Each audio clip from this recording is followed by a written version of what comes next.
morning. My name is Ron O'Brien. I'm the prosecutor here in Franklin County, and I have joining me here this morning Chief Quinlan, the Columbus Division of Police, and a number of other officers, sergeant and detectives from the Columbus Police Cold Case Squad within the investigative subdivision headed by Deputy Chief Tim Becker, who is also joined us. We're here today to announce the results of an approximate 6-month investigation that began on December 5th when I was contacted by a lawyer representing Mount Carmel Hospital. At that time, he indicated a need to meet that same day, a need to disclose troubling information they had discovered regarding a doctor who later was identified as William Husel, who had been administering doses of fentanyl at a level that they internally believed were inappropriate and not for a legitimate medical purpose, and which they also believed were designed to hasten the death of the patients that were being treated. As a result of that meeting with the lawyers and doctors from Mount Carmel, I contacted Deputy Chief Becker, and he was out of town. He immediately called me back, and he agreed to accept my request that the cold case unit of homicide be assigned to the case, with the idea this would be a longer-term investigation, and those detectives in homicide, as we all know, pick up new cases weekly, and therefore it would not be consistent with an intensive investigation over a period of time that we believe would be necessary. And so both Deputy Chief Becker and then Chief Quinlan assisted throughout the investigation, did assign the cold case squad, and I think probably everybody in cold case worked on this case at one point or another, but the two primary detectives were Bill Gillette and Ann Pennington, who are also here this morning for this announcement. The announcement is that as a result of that investigation, that the Franklin County Grand Jury filed and returned a 25-count indictment against Dr. Husel for murder. Each of those counts allege that violation of Ohio law that carries a penalty of 15 to life if there is a conviction. The investigation focused on the first victim on February 11th of 2015, and the last one November 20th of 2018. The defendant, Mr. Husel, is represented by attorney Richard Blake, who is from Cleveland, and I am advised by Detective Pennington that within the last half hour, Dr. Husel surrendered voluntarily to CPD headquarters for slating and processing, and she met him in the lobby, and Mr. Blake delivered Dr. Husel to custody. He will be slated at the Franklin County Jail after being processed at CPD, and he will then be arraigned because Mr. Blake is from out of town and would of necessity have to return on Friday in the normal course of things for an arraignment. In checking with the clerk and the duty judge as well as the jail, there is sufficient time to arraign him today, so we expect to arraign him in courtroom 2B in a common pleas court at 1:30 this afternoon. I'd like to turn the podium over to Chief Quinlan of the Columbus Division of Police, who will have some comments, and then we will both be willing to answer any questions that we can, understanding that there's now a pending indictment that imposes certain limitations, at least on me, regarding what comments I can make. We do have both a press release and a chart that we can pass out and answer questions as it relates to. Chief Quinlan.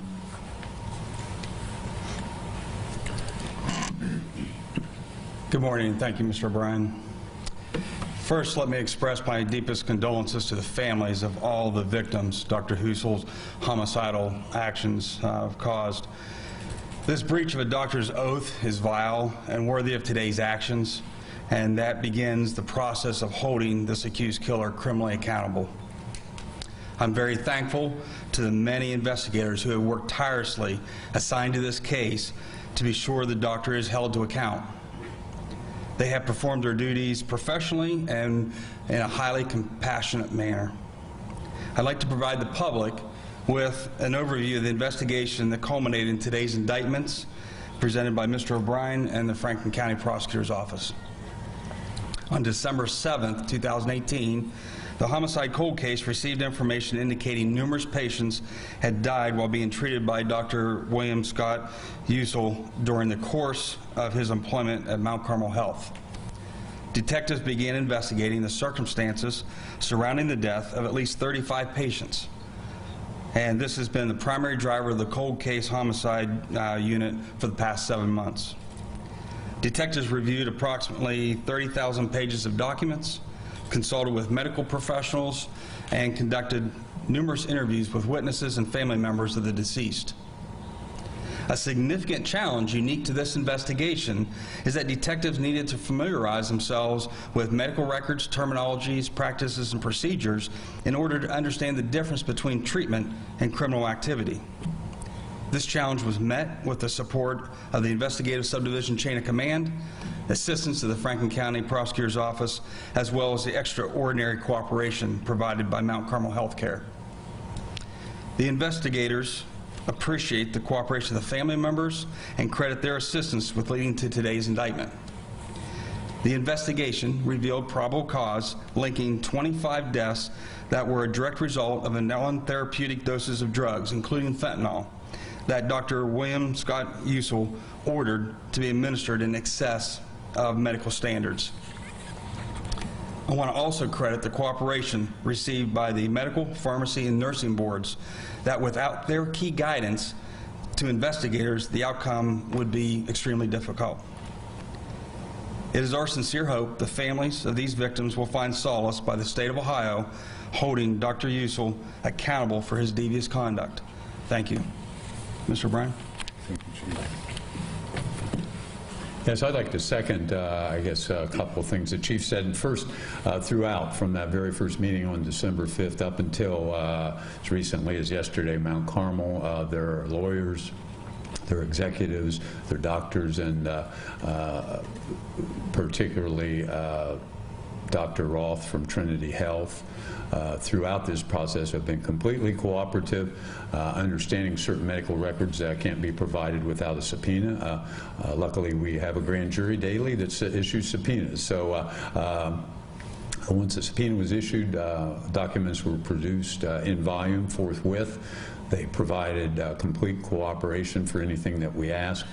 And as we all know from just reading news accounts, face potential liability in large dollar amounts. But despite that, there was no hesitation whatsoever given by Mount Carmel. There was absolute complete cooperation, not only from them, but also from the medical board, the nursing board, and the pharmacy board, as noted by the Chief.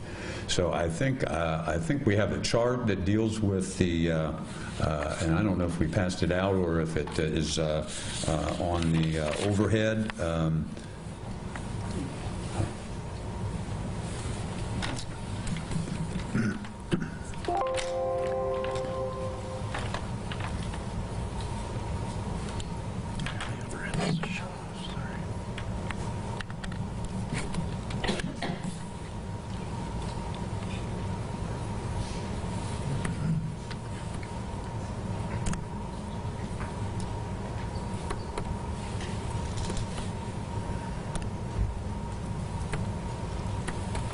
The overhead must be on. This was tested this morning at 10 a.m. and worked. Yeah. So I'm happy to answer any questions that may. Kevin? Yeah, Ron, can you have any issue with calling Dr. Husel a serial killer? And two, can you speak to a motive in this case? I would not label any defendant certain things just because post-indictment I don't want to be accused of trying to sensationalize something, so I want to try and stick to the facts here. Today, I would say with respect to the, having said that, I think I've been prosecutor for 22 years, and I've not seen a 25-count murder indictment during those 22 years. And as many of you know, I served as an assistant prosecutor under George Smith back to 1974, and I don't recollect a 25-count murder indictment during that time frame either. I would hesitate to use labels in that regard. But your second question dealt with motive. A judge tells a jury that the state need not prove a motive in any case. Motives are helpful to the state, but in this case, the state does not have to prove, and we currently don't have a motive other than what the facts would indicate, that fentanyl in the amounts shown on the chart that exceed 500 micrograms. All the medical personnel we have talked to at Mount Carmel, as you might suspect, we've talked to some expert medical witnesses we would propose to utilize at a subsequent trial. We have been advised that amounts in excess of 500 micrograms will cause any person who's not on a breathing ventilator to cease breathing and to cause their death. So we actually, and I think I had a question earlier from someone that didn't Mount Carmel identify 35 cases where there was a suspicion regarding the circumstances. And I think as the investigation unfolded, we focused on 500 micrograms and above, and that ended up being 25 because the expert witnesses we talked to said with certainty that a dosage at that level could not support any legitimate medical purpose, and a dosage at that level would cause someone's death.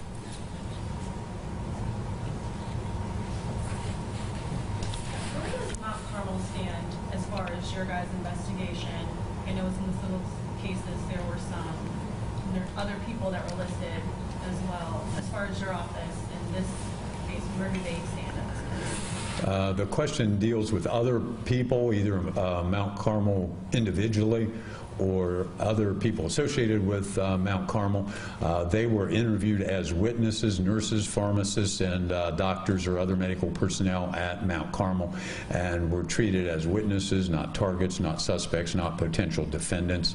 And based on the information we have today, we would not expect other persons to be charged other than Dr. Husel.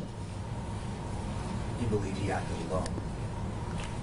Well, certainly a doctor issues an order, it gets put in a computer, a nurse takes the medicine from a Pyxis machine, and either that nurse or another nurse administers the drug, but we viewed it as the doctor who issued the order is the person that caused that chain of events to occur, and therefore that responsible person would be who we would look at in terms of a criminal investigation. Do you believe that Dr. Husel actions are solely involved with Mount Carmel? Did he practice elsewhere? Could this have happened anywhere else?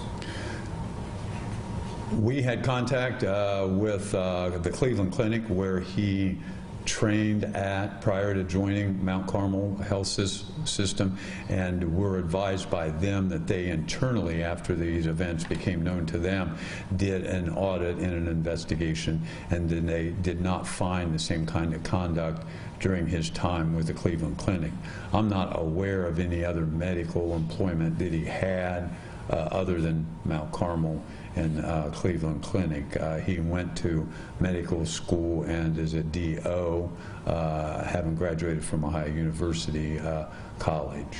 People may wonder, how did he get access time and time and time again to all of this fentanyl and no one knew what was going on? Well, certainly there were some people who knew that it was going on, and I think that is the focus of action by the nursing board and the pharmacy board as to nurses and pharmacists that, at least under their guidelines, perhaps should have kicked it up the chain of command as they were observing the kind of dosage levels we're talking about. And so I think that will be addressed in those venues. Prosecutor, along those lines, I mean, can you talk about the people that you just said may have known something was going on and why other charges might not be appropriate for some of those people who may have known something might be going on here. Well, I think it goes back to what I mentioned earlier. We focused on the primary person that caused that chain of events to begin and continue, and at least certainly the investigation showed that questions were raised during the time this was occurring by pharmacists, by nurses, and an explanation was given that at least met their standards at the time, and they failed to kick it up the chain of command, as I say. But eventually that's how this was discovered. A pharmacist notified the hospital chain of command, and the investigation ensued and very quickly identified that it was improper, and very quickly this conduct terminated, as well as the employment of Dr. Husel.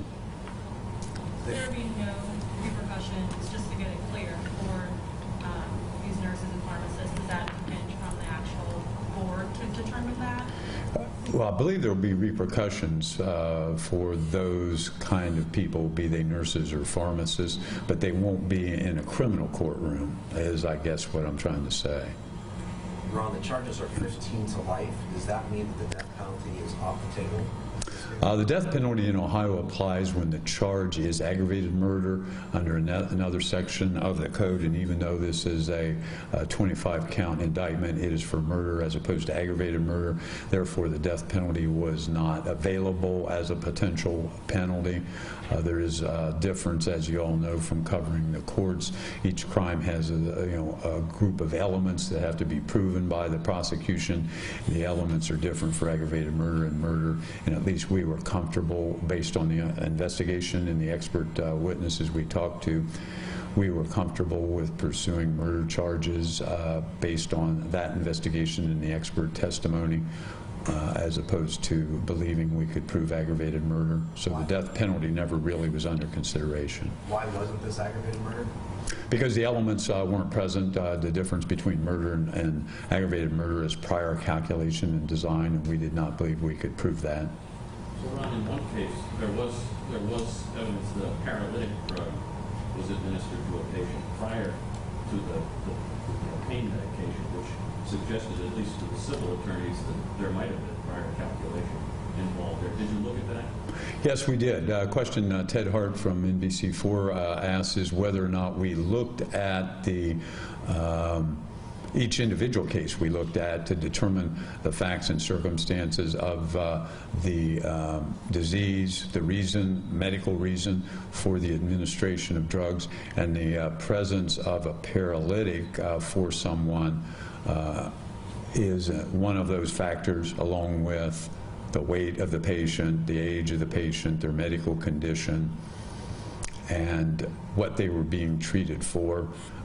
Obviously, fentanyl is a pain medication, and therefore, if someone could not feel pain, there would be no legitimate medical reason to administer it. So at least we looked at all those factors in all the cases, and I think there was more than one where a paralytic was present, but at least we concluded, even in those cases, that that didn't change the equation on feeling whether or not it was aggravated murder or murder.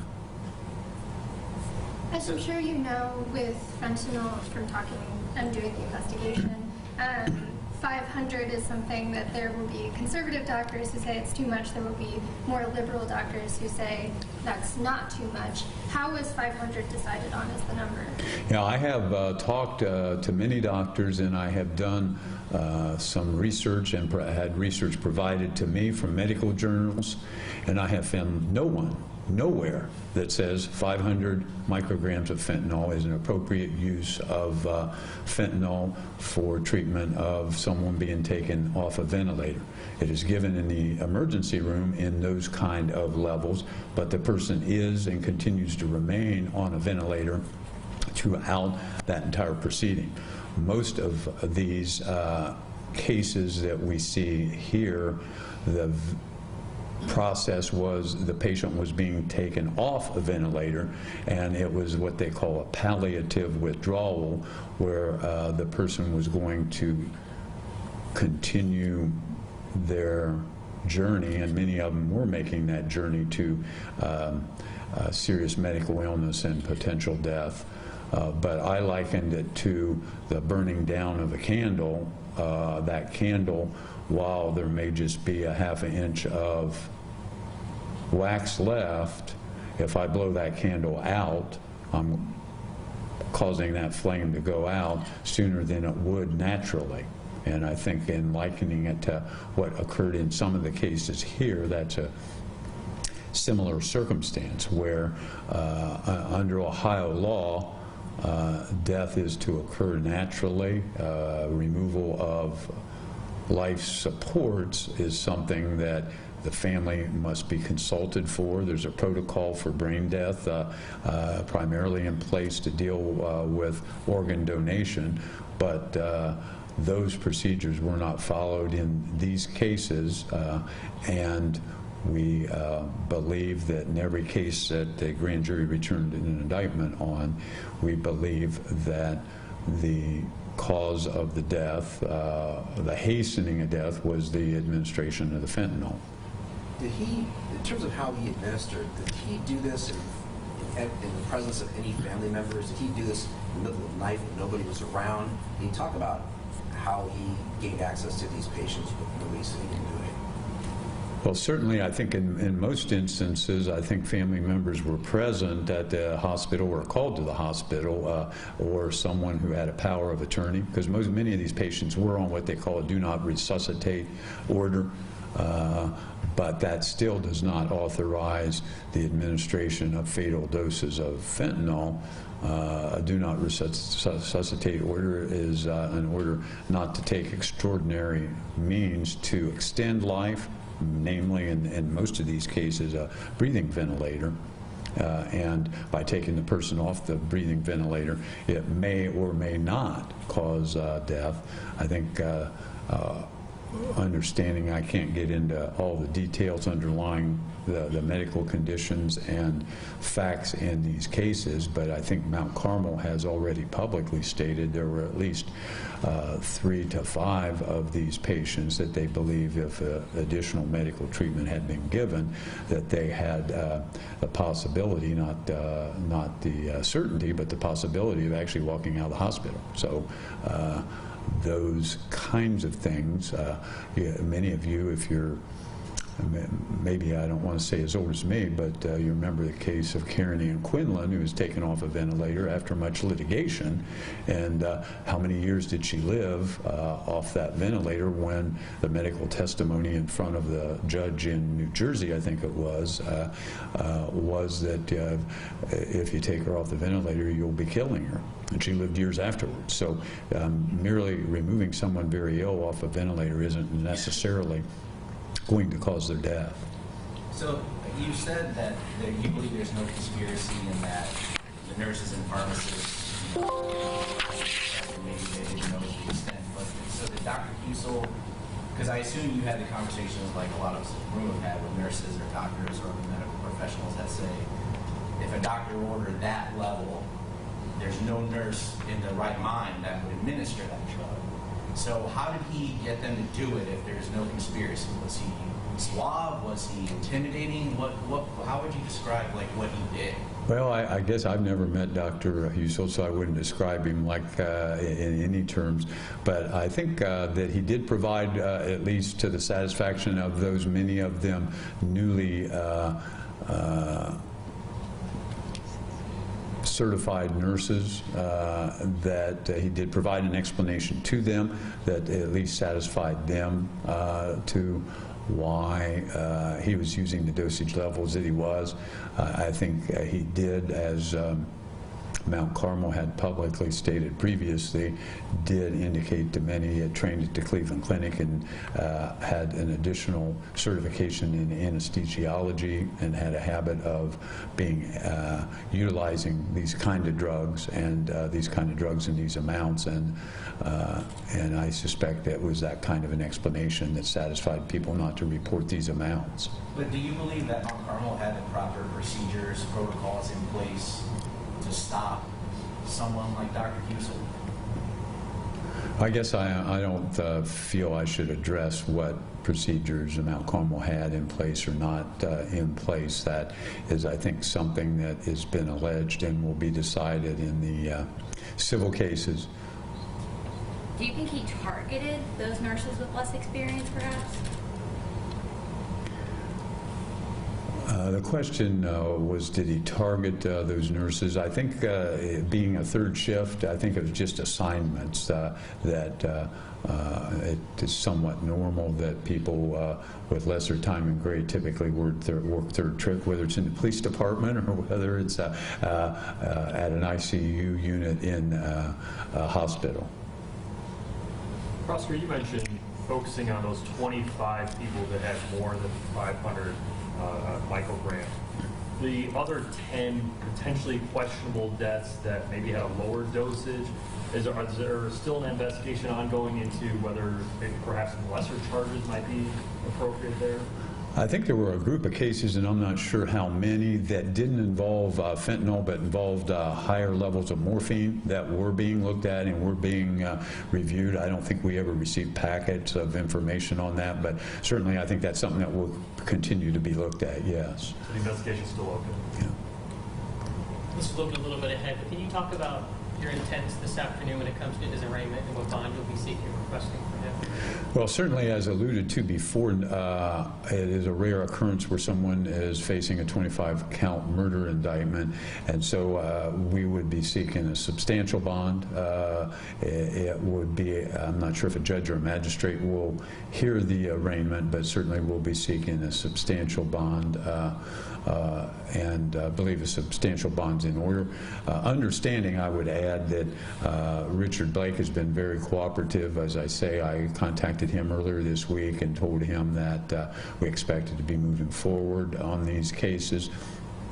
He offered to surrender Dr. Husel. He did surrender Dr. Husel, and as you know, there's been a fair amount of publicity, and with the filing of the civil lawsuits, Dr. Husel's known he's been under investigation for homicide for at least 6 months.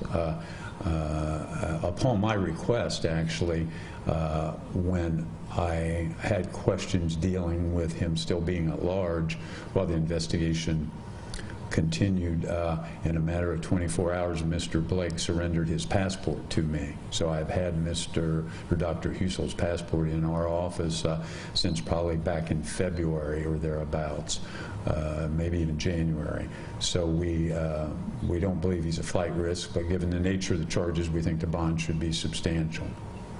Can you tell us how many of the employees at Mount Carmel, pharmacists, nurses, confronted Dr. Husel or said they had a conversation with Dr. Husel, and did they walk away still shaking their head? Did you have one of them that told detectives or you that I notified someone that should have done something?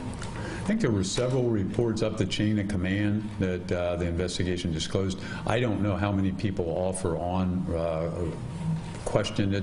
There were a number of those, but I don't know the precise number. Do you believe more questioned them than didn't, or do you believe that most of them, buying the Cleveland Clinic thing, and I'm an anesthesiologist, and I have a lot of experience, do you think most of them bought that line, or do you think more of them said, wait a second? Yes, Lucas, I don't have the answer to that. I know that some questions by several were raised, including nurses and pharmacists. I know that there was the general explanation about expertise and training to explain it, and I know that until November 20th or thereabouts, no one formally notified the chain of command in a manner that they were able to be aware of it and conduct their own investigation and conclude these are levels that we don't sanction. Mr. Blake has said that they dispute the characterization of what happened by the hospital, and that Dr. Husel did not intend to kill anyone. I know you said you don't have to prove motive, but could you talk a little bit more about finding the proper charge here in terms of balancing, a doctor's I guess, ability and authority versus what the law? Well, at least certainly, Ted, the question being the nature of the charge and differing opinions. As I say, I have yet to find anyone anywhere in a medical journal or individually, and whether they're a pulmonologist, whether they're a critical care doctor, whether they're an ICU doctor, an emergency room doctor, that sanctions using fentanyl at these levels. And much like being unable to read the mind of anyone who's committing a crime, as we tell the jury, you conclude what someone intends by looking at what they did. And so by giving fentanyl at these levels, we were comfortable with the information we had that it was sufficient amount that the only rational purpose could be to shorten the person's life. Do you think, though, that you may have some trouble convincing a jury that maybe what he did was so wrong, in that these patients were perhaps near death, and I think in even one case there's quotes from a patient saying, "I just don't want to suffer anymore." I think that you raised a question about what the law should be as opposed to what the law is. And the law currently in Ohio is that medical personnel in their ethics, I think, indicate that they're not entitled to intentionally shorten someone's life. As I have learned, you can give certain drugs that may do that if you're treating another medical problem or symptom. You might have a certain dose of a certain drug might contribute to someone's death, but if you're treating a medical condition, then that's a risk. And as you know, doctors and hospitals inquire of patients of something called informed consent. And if I am given the options and say, I'd like this kind of treatment for this kind of problem, understanding these are the risks, then that's acceptable ethically and under the law. I think the difference is you're not entitled to not treat a medical condition and give a pain medication that will shorten their life.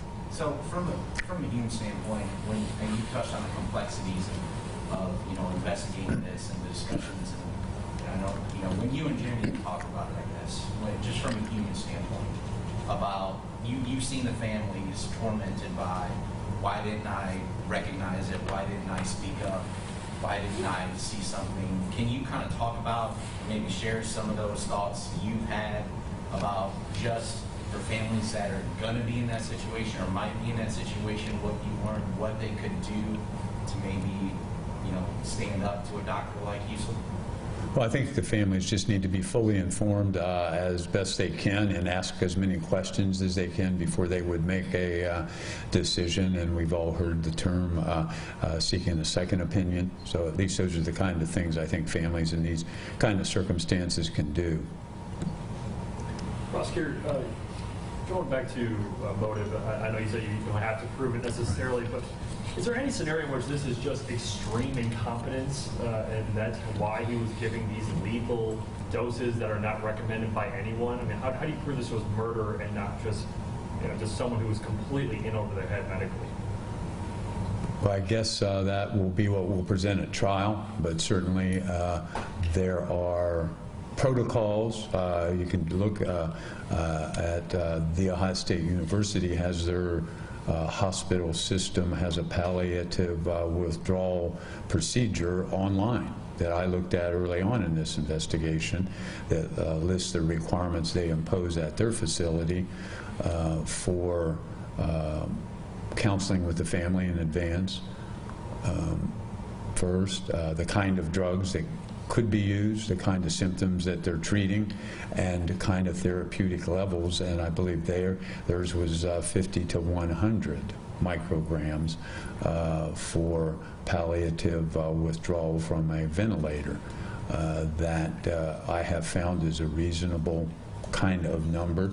And many of these drugs are given through an IV drip as opposed to a syringe where you just get it put in the IV. And so I think certainly there's a difference between both of those methods. All of these cases that are the subject of this indictment were what they call a bolus administration through a syringe, and that is you take the I think they are in vials of 10 micrograms in the Pyxis 100 in the Pyxis machine, and so you would need if you're giving a dose of 500, 5 of those, you have to open the vial, put it in the syringe, put it in the IV, and then administrate it. And at least with the patient Penix, you would have to do that 20 times. Take 20 100 vials out of the Pyxis machine, load them into a larger syringe, and then use that larger syringe to hit the IV of the victim. So I think those circumstances, I think, will be the conduct that we point to show what is in someone's head when they're doing those kind of things or ordering those kind of things to be done. So you said you focused on 500 micrograms and higher. What was the highest dose? Do you remember? It was 2,000 Melissa Penix on November 20th that caused, I think, this investigation to commence.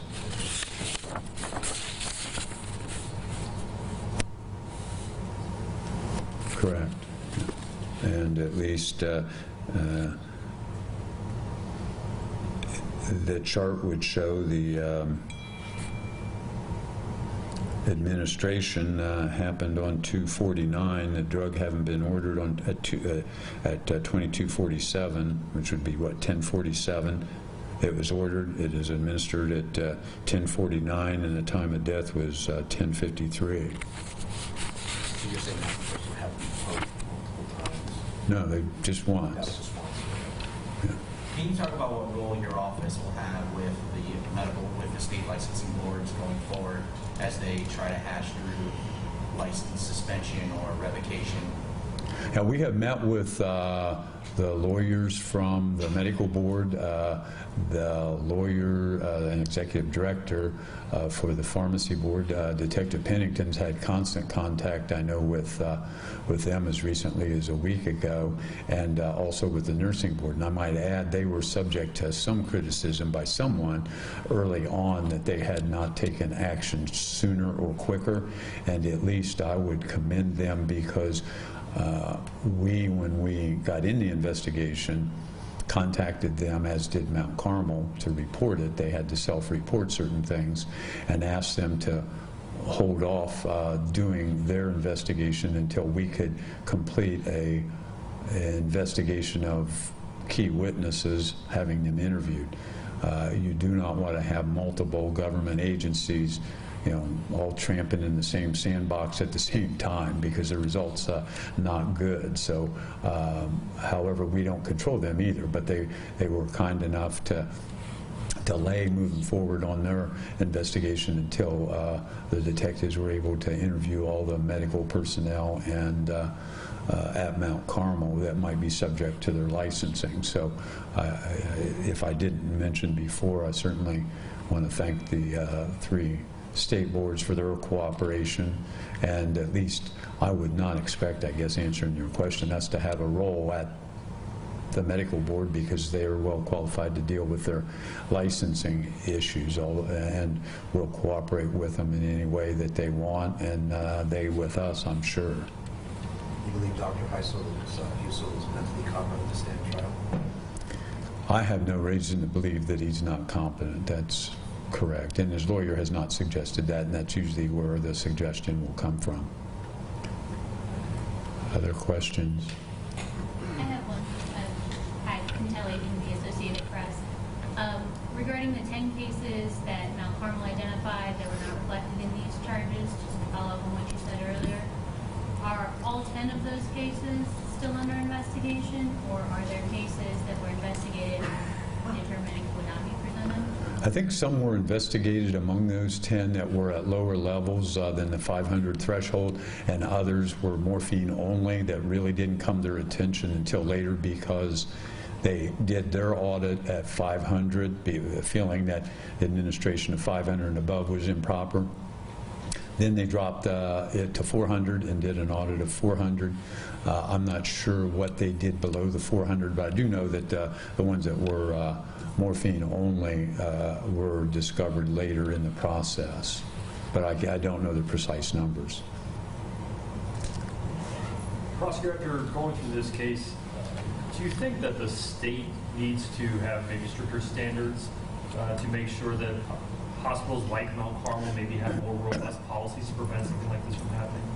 Well, certainly I think the kind of thing that OSU had posted on their website, which was operable for me as a member of the public to see, as well as any patient's family member or medical personnel to get a roadmap on what to do under what circumstances or just to check, I think would be a good thing for any medical facility. And I might add that was not the only one that they had. They had procedures online directing their medical employees and personnel for many common medical procedures that are complicated. So I think that kind of thing certainly is something that each hospital may be justified, but again, in having. But again, I think it comes back to the individual practitioner and the doctor in this case, using levels that most would agree, even someone who is,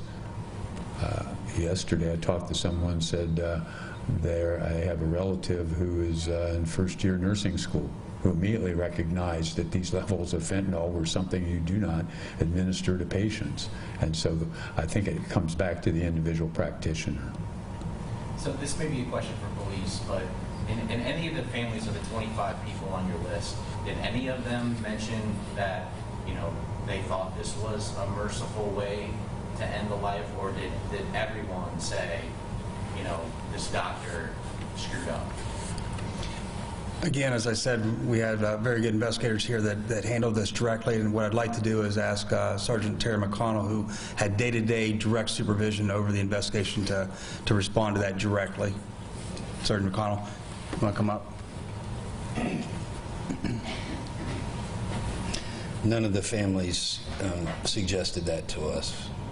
So they all believe he acted inappropriately and it wasn't merciful? None of them felt that at that time that the treatment was for like a mercy treatment.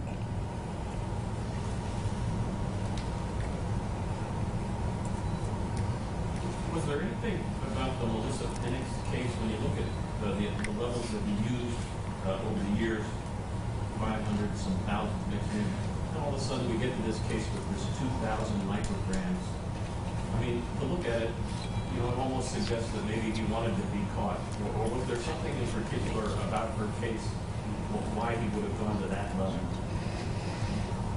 That's something that would be investigative and not appropriate for me to comment on right now. Can you talk about the toll this case takes on an investigator? You're spending hours and hours, weeks dealing with families, all that kind of stuff. Can you know, from the public's point of view, you guys put a lot of hard work into this. It is very time consuming. It takes the detectives away from a lot of their families. We did spend an exceptional amount of time on it, but all in all, it's rewarding when you get to meet with these families and they see that somebody cares and that somebody's looking out for them.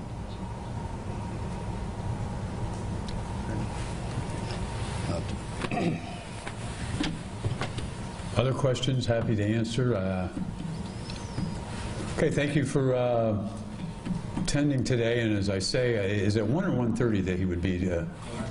1:30 in the arraignment courtroom 2B over in 345 South High.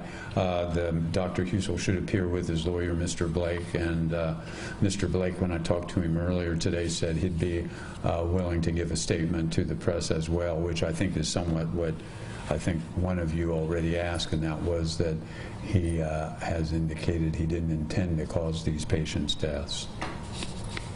Okay, thank you.